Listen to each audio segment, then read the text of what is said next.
जय बोलो वासवी कन्यका परमेश्वरी माता की जय। ఎప్పుడు మనం గుళ్ళో పంచాంగ శ్రవణం చేసిన అటు నేను కూర్చొని పడమరు ముఖంగా ఉండేవాడిని. ఒక పంచాంగ శ్రవణంలో నేను మాట్లాడుతూ అన్నాను, అంటే అమ్మవారే పలికిచ్చింది, ఇటు తూర్పుగా వాకిలు పెడితే చాలా బాగా ఉంటుందని. నేను నా కోరిక మేరకు పెట్టారు. అమ్మవారి కోరిక తూర్పు నుంచి తీసుకొచ్చారు. చాలా ఆనందంగా ఉంది. అత్యద్భుతమైన విశేషమైన డెవలప్మెంట్స్ ఉంటాయి. గుడికి కూడా అమ్మవారికి శక్తి ఇవ్వగల సామర్థ్యం మన దగ్గర ఉండదు. మన దగ్గర ఉండే సామర్థ్యం ఏంటంటే నిత్యం అమ్మవారికి పూజ చేసి అమ్మవారి యొక్క శక్తిని పెంచే సామర్థ్యం మనకు ఉంటుంది. అంతేగాని అమ్మవారికి శక్తిని ప్రసాదించే యోగం మన దగ్గర లేదు. మన భక్తి ప్రపత్తులతో అమ్మవారి శక్తి పెంచాలి.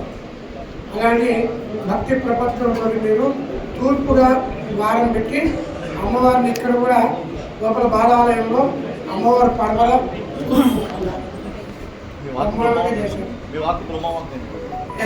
అమ్మవారు ఆ రోజు వాక్ ఇప్పించింది. ఆ వాక్కు మీరు శిరస వహించి మీరు చేశారు. చాలా ఆనందంగా ఉంది. నాకు కట్టా శ్రీనివాస్ గారు ఫోన్ చేసి పంచాంగ శ్రవణం చేద్దాము అని అన్నప్పుడు సరే అన్నాను, ఎప్పుడు వస్తున్నాను. కానీ మధ్యలో మా సోమానంద శెట్టి గారు ఫోన్ చేసి, అయ్యగారు సాయంత్రం పూట మనము మరి కనివెలుతుల్లో పెట్టుకుంటే అందరికి కూడా గుడి విషయం బోధపడుతుంది, ఎంతవరకు గుడి అద్భుతంగా డెవలప్ అవుతుందనే విషయం కూడా తెలుస్తుందనే ఒక సద్భావంతో చాలా మంచి విషయాన్ని ఆనంద్ శెట్టి గారు అన్నారు. నేను సరే అన్నాను. కానీ నాకు ఇవాళ తాడుబంద హనుమాన్ గురించి వచ్చేటప్పుడు అక్కడ పూజలు చాలా కార్లు ఆగినాయి. మా కట్టడిక స్టేట్ ఇంటి దగ్గర, కృష్ణ స్టేట్ ఇంటి దగ్గర మొత్తం షోరూమ్ పెట్టినట్టే ఉంది. రకరకాల కార్లు ఉంది. అక్కడ నాకు ట్రాఫిక్ జామ్ లేట్ పెట్టి ఒక అరగంట లేట్గా వచ్చా. లేదా మన సెకండ్ భాస్కర్ స్టేట్ వీళ్ళందరూ అక్కడే ఉన్నారు. పంచాంగ శ్రవణంలో అన్నీ చూసుకొని వచ్చాను. అలా మొత్తం ఆ ట్రాఫిక్ జామ్లో నాకు ఒక అరగంట లేట్ అయిందండి. అయితే నేను 6 గంటలకే వచ్చి ఉండేవాడిని. ఆనంద్ శెట్టి గారు మీకు ఇచ్చిన వాగ్దానం కొద్దిగా మిస్ అయ్యాను అని ఎలా భావించకండి. చాలా బాగా ఏర్పాటు చేశారు.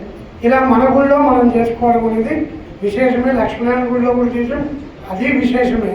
ఇప్పుడు ఏంటంటే స్వయంగా వైశ్వ సంబంధమైనటువంటి ఆరాధ్య దేవత వాసవి కన్యకా పరమేశ్వరి అమ్మవారి సాక్షాత్కారంలో, అమ్మవారి యొక్క సమక్షంలో మనం చేసుకుంటున్నాం. ఈ పంచాంగ శ్రవణం వల్ల అమ్మవారు కూడా వింటారు, విని ఆనందిస్తారు. ఈ సత్సంకల్పం మీరు కలిగి ఇది చేయడానికి కూడా ఒక కారణం ఉంది. ఆ కారణం నేను పంచాంగ శ్రవణంలో చెప్తాను. ఇది ఆలోచన రావడం అనేది మన గొప్పతనం కాదండి, అమ్మవారు స్ఫురింపజేసుకుని. అది ఆనంద్ శెట్టి గారి మధ్యలో తర్వాత వచ్చి ఈ ఆర్యవైశ్యకులు వీళ్ళందరి మధ్యలో కట్టా శ్రీనివాస్ గారు లాంటి ఇత్యాది అందరూ 50 మంది పేరు పేరున అందరికీ కూడా నేను ధన్యవాదాలు చెప్తున్నాను. ఎందుకంటే ఇది కేవలం అమ్మవారి సంకల్పం.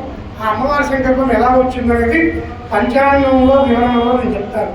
అది చాలా విశేషమైన విషయం అన్నమాట. సో పంచాంగ శ్రవణంలోకి వెళ్తున్నాను.